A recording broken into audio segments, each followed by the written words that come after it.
spirit of the White Magister scowls at your presence. Get away from me, sorcerer! Filth! You'll get nothing out of me. Nothing!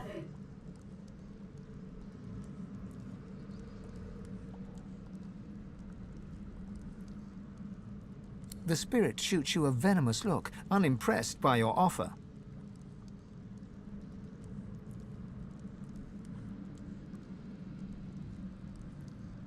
What? No, wait. I'll tell you. We had orders to bring down the wall. They thought there was more to find beyond it. That's all I know, I swear.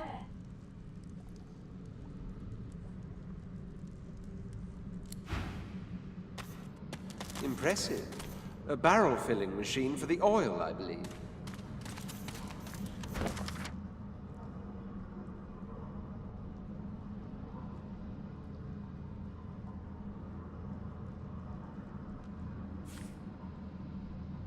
Guess I know what I need to do now. From somewhere deep within the inner workings of the machine comes an irregular clanking sound, then a weak gurgle. Inoperable, it seems.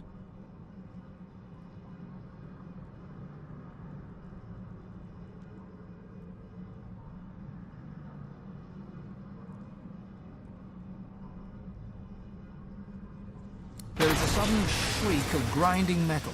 Sparks and licks of flame belch forth, then the contraption falls silent. That's a lot of firepower to stockpile in one place.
I've seen places like this in books.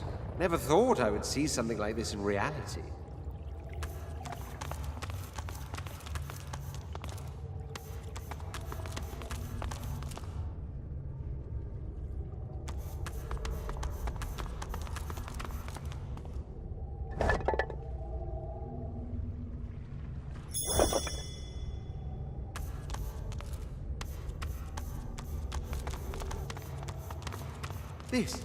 This is the archaeological discovery of a lifetime.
What a way to die, down here in this darkness. Poor soul. The curious sculpture comes alive as you reach out to touch it.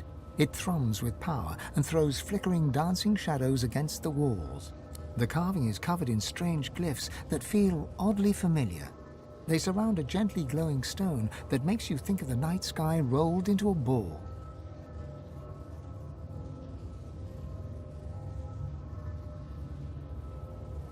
Trying to read the symbols, you hear a faint whispering at the back of your mind, as if you're listening to the echoes of a past age.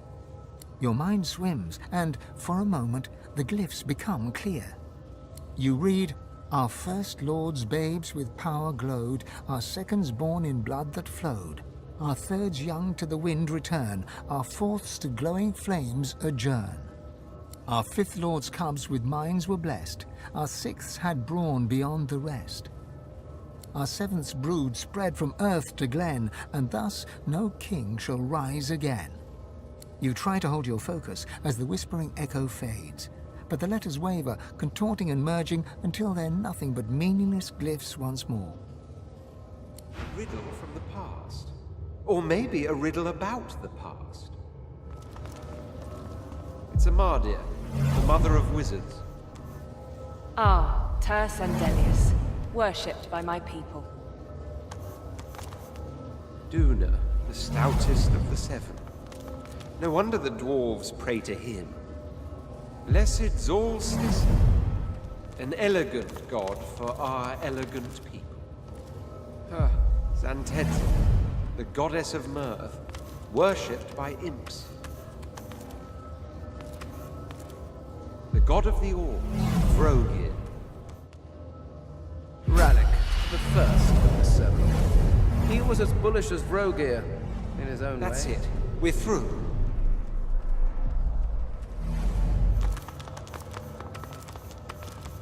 What infernal business is this?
I wonder what they did in life to deserve such a risky place.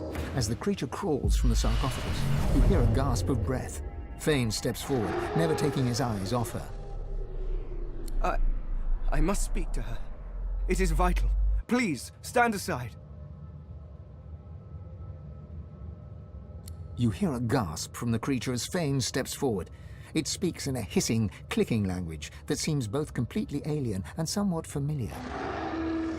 Fane raises his head and responds in the same jolting, clicking tongue. He seems to be pleading with the creature, his hands outstretched. The creature looks down at him and shrieks in rage. Her gestures are quick, strong, and violent. Whatever she said, it seems to have devastated your friend. The verbal barrage continues, but something changes within Fane. He looks up and golden light pours from his skull. When he speaks next, you understand every word, but you're not sure the words are his own. Aetira, Aetira. I had hoped to see you turn to dust in this tomb. Alone, forgotten, with only your secrets for comfort. Lady Amadia? You possess him? Have you fallen so far that you seek shelter within that? Does your vessel even know what you did? The war you started? The greed and avarice that saw you betray the Eternals? The glow fades, and Fane seems to return to himself. He staggers slightly, exhausted by everything that's happened. The creature turns away from him and, panting, turns to you. The creature looks down from its perch, trembling. It crawled out of that sarcophagus as if it had forgotten how to move its limbs. It turns to you, and you see its face is covered by an intricate mask. From behind its unmoving lips, you hear a noise. It starts as a groaning, croaking chatter, but slowly becomes more distinct. It's speaking. Mais Saravel te de larentu, Chamery?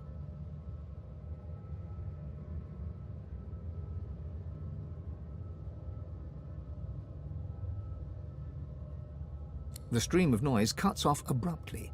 After a moment, you hear a jolting, lurching voice. It wears the face of Ter Sendelius, but speaks the tongue of beasts. How cruel. I suspected the Seven Lords won the war after they locked me here, but seeing their faces on dumb creatures, a depressing confirmation. Gods? What is this senseless braying? The Seven Lords were Eternals, just as I am. Deep within your soul, you feel your god stirring at the sound of the voice. You can feel its anger and fear swelling inside you. The creature leans forward to get a better look at you, clucking and tutting under her breath. It seems to be a simple form at its core, a source vat. A walking, unfortunately talking, source vat. Fascinating. I wonder how to extract the source from the vessel without... She pulls back suddenly, recoiling in horror. It is rotting. Almost imperceptibly, but it decays before my eyes. How long before you show signs of wilting, I wonder? The god within you reacts, his emotions a cocktail of fury and fear. You hear his voice, demanding that you give him control, demanding your body obey his will.